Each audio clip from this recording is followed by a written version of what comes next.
감염의 확산세를 빠르게 진정시키기 위해서 사적 모임 인원 제한을 강화합니다.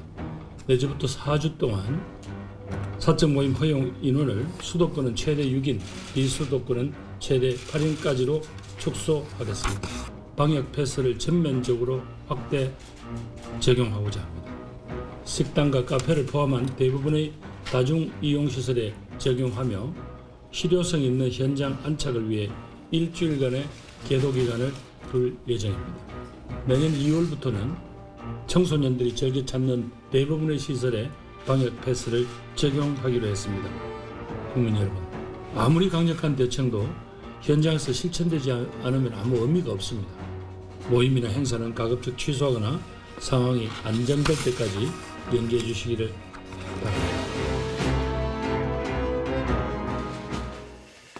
위드 코로나 시행된 지 한 달 만에 다시 중대고비를 맞았습니다. 확진자는 계속해서 역대 최다를 기록하고 있고 오미크론 변이 바이러스까지 국내에 상륙했습니다. 결국 사적 모임의 인원 다시 방역당국이 제한하기로 결정했습니다. 조동찬 SBS 의학전문기자와 이야기 나누도록 하겠습니다. 어서 오십시오. 네, 안녕하십니까. 사적 모임 제한 조치 이게 언제부터 또 적용이 되는 겁니까? 다음 주 월요일부터 다음 주 적용이 월요일부터. 됩니다. 예. 그런데 18세 이하한테는 2달간의 계도 기간을 뒀죠. 내년 2월부터 하겠다. 그러니까 성인 18세 네. 이상의 성인은 다음 주 월요일부터 오늘 발표된 새로운 거리두기가 적용이 됩니다. 수도권 6인이고요. 비수도권 8명인데 비접종자는 딱 한 명만 포함될 수 있습니다. 네. 딱 한 명입니다. 그리고 비접종자는 혼자서 식당에 가는 것은 괜찮습니다. 예. 정부가 고민이 많았을 것 같아요. 위드 코로나 시행된 지 한 달이고 네. 어쨌든 청와대 관계자도 그동안 우리의 방역 지침은 앞으로 가야지 네. 뒤로 돌아갈 수는 없다라고 이야기를 했는데 일단 좀 뒤로 돌아간 걸 보면 그만큼 지금 상황이 심각하다고 보는 모양이죠? 네. 일단 확진자가 5천 명 정도인데 확진자 숫자를 심각하게 보느냐 그렇진 않습니다.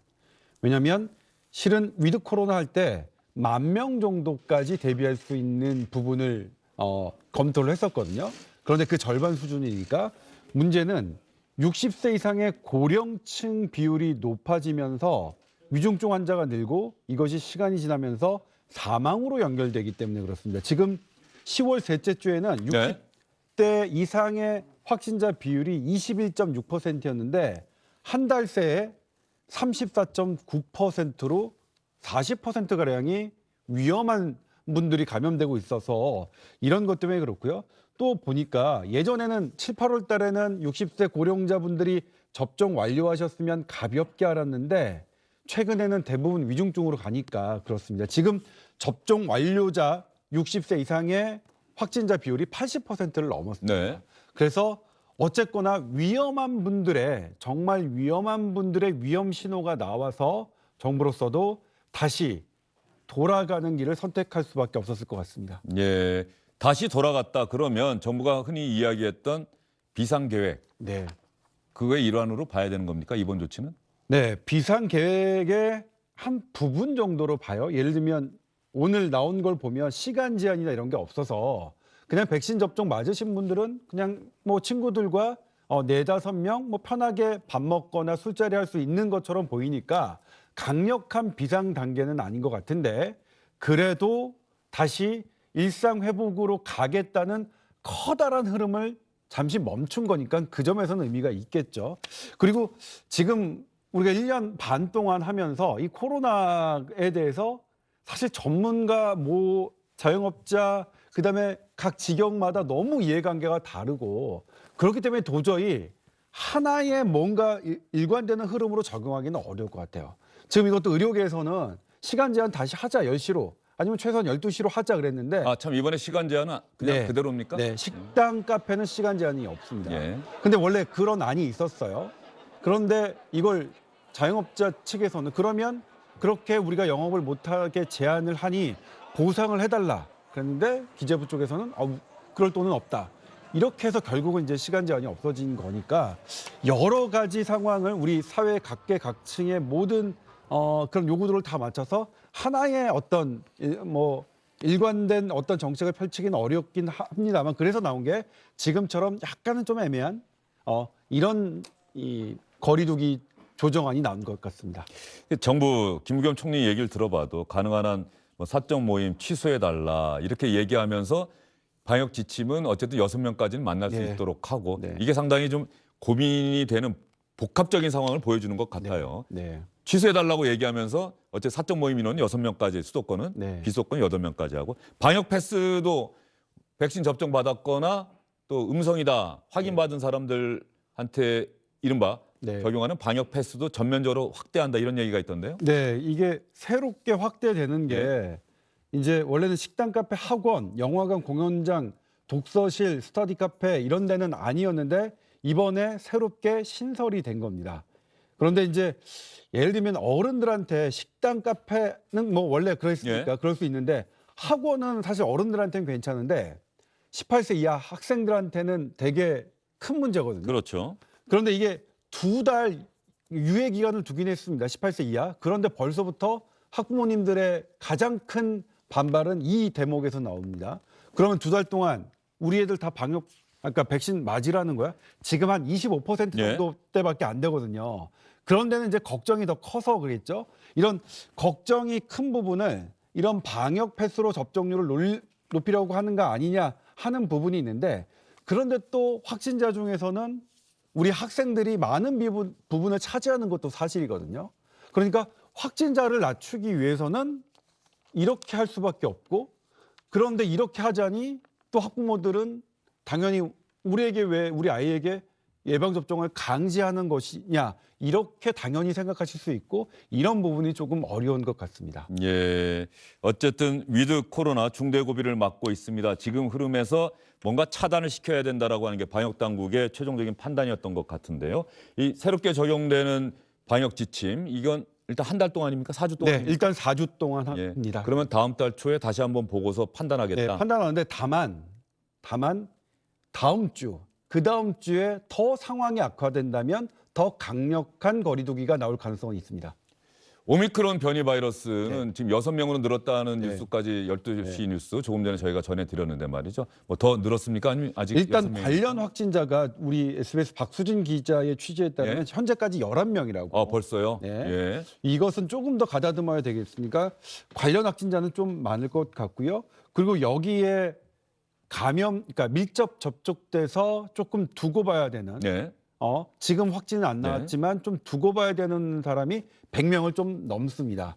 그리고 또 하나 이제 세계 각국 오늘 미국에서 그리고 인도에서도 전혀 아프리카와 상관이 없는 사람들이 확진이 된 게 나왔어요. 아, 그래요? 지금 오미크론 그 남아공에서 첫 확인된 거 일주일 만에 6개 대륙 24개국에 퍼졌습니다. 여지껏 이렇게 빠른 건 처음이었거든요. 이건 아마도 남아공에서 처음으로 확인됐을 뿐이지 돌아다니고 있는 거예요. 이미? 예. 그렇게 보고 있고요. 만약 돌아다니고 있는 거라면 지금 우리 어쩔 수 없이 지금 초기 단계니까 이걸 막긴 감염고리를 끊으려는 노력은 해야겠지만 어쩌면 이게 근본적인 대책이 아닐 가능성이 있겠죠. 그래서 근본적인 대책이 아니라면 퍼져 있는 것일 가능성에 염두하고 방역 대책을 또 설계할 필요는 있겠습니다. 오미크론 어제도 제가 질문 드렸습니다만 오미크론 변이 바이러스의 정체, 파괴력 이런 거 언제쯤 우리가 확인할 수 있을까요? 일단 전염력 같은 경우에는 수일 내에 나올 것 같아요. 근데 정황상 전염력은 빠르게 나올 것 같고요. 전염력은? 예. 남아공 오늘 발표된 연구에서는 그러니까 한 번 감염됐던 사람이 또 감염될 위험이 델타보다 3배 높다. 재감염. 예, 이렇게 나왔고 그다음에 재밌는 게 이거는 원래 감염자 그리고 백신 접종자도 쉽게 감염되는데 원래 감염자 백신 접종자가 걸리면 확실히 증상이 덜하다. 그러니까 이게 충돌하는 것 같잖아요. 잘 걸리면 증세도 더 해야 되는데 왜 백신 맞은 사람한테는 증세가 약하지? 근데 그런 부분들을 지금 연구가 조금씩 진행되고 있는데 아직은 초기 단계라서 이게 괜찮다 안 괜찮다 얘기하기가 너무 조심스러워요. 다만 지금 정도까지 나온 모습은 전파력은 센데 델타만큼 치명률이 만약 같았다면 훨씬 더 많은 사망자가 나와야 되는 건 맞거든요. 그렇지 않아서 그건 정말 다행인데 이 부분은 좀 지켜봐야겠고요. 다만 우리에게 지금 700명 이상의 위중증 40여 명 정도의 사망자는 델타 변이입니다. 올겨울 우리가 지금 꺼야 되는 불은 델타 변이라는 것 말씀드리고 싶습니다. 한 달쯤 뒤에 가면은 델타 변이 바이러스보다는 오미크론 변이 바이러스 이야기 확진자가 더 많을 수도 있을까요? 전파력이 이렇게 높다면? 네, 일단 남아공이 예. 11월 초에 이게 사실은 11월 25일 날 발견됐지만 남아공의 추세를 보면 11월 초부터 오미크론이 유행한 것처럼 보여요. 근데 한 달 만에 우세종이 돼버렸습니다. 이건 델타가 석 달 정도 걸렸는데 델타에서는 전혀 어떤 지역에서도 네. 확인되지 않았던 거거든요. 그래서 그렇게 우려를 하고 있는 겁니다. 알겠습니다. SBS 조동찬 의학 전문 기자의 설명이었습니다. 수고 많으셨습니다. 주영진의 뉴스 브리핑 아주 잠시 후에 다시 돌아오겠습니다. 날 피하는 게 네 맘 어떻게 아냐고 싸우잔 건지 뭐 하잔 건지 내가 알아채야 하는데 만나서 얘기해 나 죽을 것 같단 말야 제발 전화 좀 받아봐 예, 식스투웨이트의 만나서 얘기해라는 노래가 나가고 있습니다. 오늘 정치권 소식 전해드리면서 국민의힘 윤석열 후보 이준석 대표 만날 것이냐 어쩔 것이냐 이런 이야기 여러분께 전해드리지 않았습니까? 아마 이 노래 가사가 딱인 것 같습니다. 며칠째야 날 피하는 게 네 맘 어떻게 아냐고 내가 알아채야 하는데 만나서 얘기해. 뭐 비단 윤석열 후보와 이준석 대표만 그렇겠습니까? 우리가 살아가면서도 우리 주변의 사람들과 언제든지 오해가 생길 수 있겠죠. 그럴 때 그 오해를 푸는 방법은 그 사람과 직접 만나서 얘기하는 것. 그것 이상의 방법은 아마도 없을 겁니다. 주영진의 뉴스 브리핑 오늘은 여기서 인사드리겠습니다. 고맙습니다. 얘기해 나 죽을 것 같단 말야 너 없이 난 안 되니까 안녕하십니까, 주영진입니다. 더 많은 뉴스와 라이브 이벤트를 보고 싶으시다면 화면 오른쪽을 눌러서 구독해 주시기 바랍니다. 저희 SBS 앱을 다운로드 받으시면 뉴스 속보 알림도 받아보실 수 있습니다. 텔레비전으로도 SBS 뉴스, 유튜브로도 SBS 뉴스 잊지 마시기 바랍니다.